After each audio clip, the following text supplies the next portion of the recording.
Magandang araw, another cake vlog na naman ang aking gagawin ngayon. Katulad nga ng mga request ninyo ay i-vlog ko naman yung mga cake na aking ginagawa. Sa totoo lang po, ang daming video dito sa cellphone ko yung mga cake na mga nagagawa ko. Kaya lang talaga ay minsan ay pag nauunahan na ako ng tamad sa pag-i-edit ay ayun, hindi na ako nakakapag-edit. Lalo nga at minsan nga kapag maraming ang cake order ay minsan ay tinatamaan na ng pagod. At siguro naman kahit kayo at katulad nga rin ng nabasa ko nga dun sa comment na sabi nga daw nila parang umuunti na nga daw yung aking mga viewers ngayon. Pero para sa akin okay lang din naman, at least alam ko yung mga solid talaga na followers ko ay yung pa rin talaga yung mga nanonood.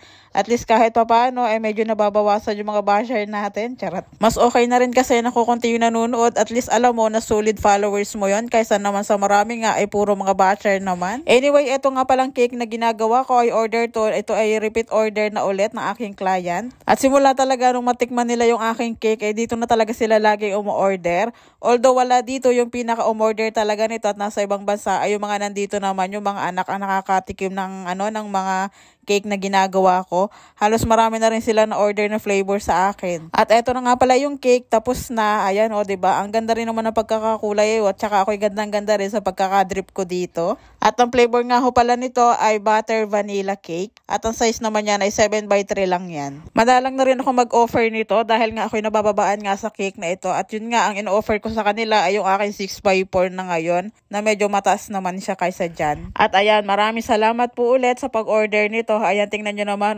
sagana niya sa dredges. Tapos meron pa yung dredges na mahaba. Naglagay na rin ako diyan sa mga gilid-gilid ng ating mga rosette. Next cake naman, ito ay order din ito sa akin ng aking pinsan. Ito ay ibibigay sa kanyang pamangkin, sa aming pamangkin din na, ayan na, nandito lang din at magbe-birthday ng 7 years old. Sa flavor nito ay ako na lang din ang pinag-decide ni pinsan ko at ako na lang din daw ang bahala. At ayun nga, at ang naano ko dito sa kanya ay sabi ko, mocha na nga lang dahil ako talagang mas nasasarapan kasi ako sa mocha ang flavor. At ito yung sinasabi ko sa inyo na mataas dahil ang sukat nga ho nito ay 6x4. Ang design na gagawin ko dito ay unicorn. Ayan, kung natatandaan nyo dati yung vlog ko na yung unicorn na ginawa ko ay sobrang baba. Kaya sabi ko nga sa inyo, mas magandang gumawa ng unicorn kapag ganito na mataas yung cake. At dahil pink nga yung request ng ating client, ayan, purong pink lang yung aking ginawa doon sa pinaka-body ng cake.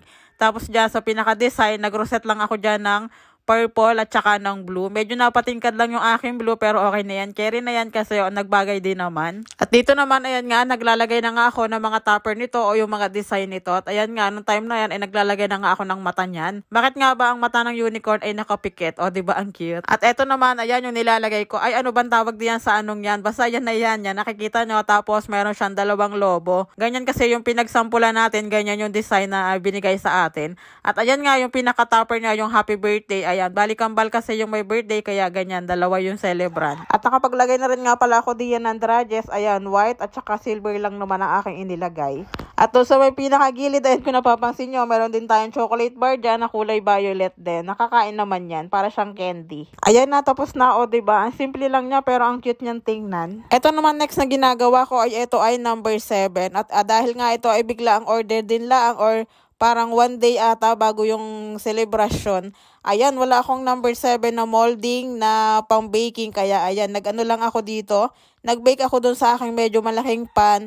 Pagkatapos kinat ko na lang, ayan, nag-print lang ako ng paggagayahan ng number 7. At dun sa feeling niya, ayan, nag-pipe lang naman ako ng ganyan. Pagkatapos inilagay ko na rin yung ibabaw na number 7. At ang flavor nga pala nito ay mocha na rin. Bali, kasama nga nito ay yung ating unicorn na cake. Kaya yung mga frosting na aking ipapipe dito, ayun din ay tira lang din dun sa ating unicorn. Ayan, pero mas lamang pa rin yung pink dahil gusto nga ay pink. Ayan, bali nag-rosette lang naman ako ng pink diyan. Dinamihan ko na rin ang lagay para mas lamang talaga ang kulay na pink. Pagkatapos doon sa mga gilid-gilid niya, doon sa mga nakikita yung pinaka-cake niya, nag-pipe lang na ako diyan ng purple at saka yung blue na natitira na rin.